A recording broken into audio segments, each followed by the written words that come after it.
Hey guys, Professor Flannagan down here at Mr. Beerys. Today we're going to try out the Shift Lager from New Belgium.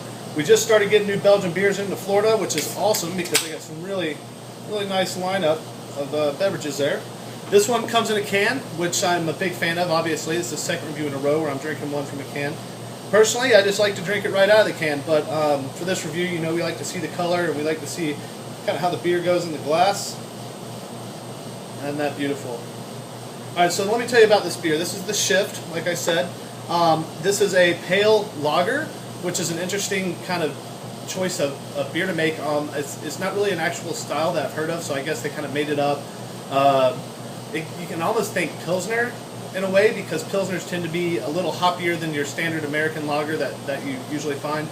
So what they did here is tried to make a blend of a standard American lager and a American pale ale.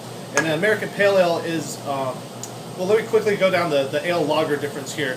Ales are fermented at warmer temperatures, somewhere between 60 and 70, whereas lagers are fermented at very cold temperatures, ranging from the high 30s to 40s. What that does is it allows, when it's fermented at that low temperature, you have to use a very specialized yeast that can handle functioning that cold. And it makes the beer clearer, more crisp, a lot cleaner, just because the yeast is working a lot slower and taking their time to really get the things done instead of just pounding it out like ales often do. So you got a nice lager base in here, and then they use some solid American hops and such to kind of give it a bitterness and a little hoppy presence like you'd find in an American pale. So a nice little blended idea.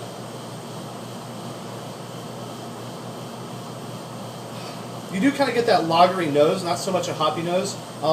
It actually comes across like maybe a Kona longboard or something in the nose, just very crisp and inviting.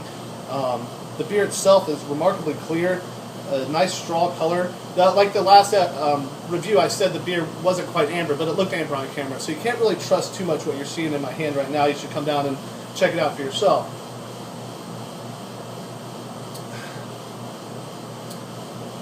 It really tastes like a pale ale right when it hits your tongue, but it's so dry and crisp and just really has a wonderful cleanliness behind those hop flavors that it makes that bitterness really shine, like a beautiful, wonderful bitterness.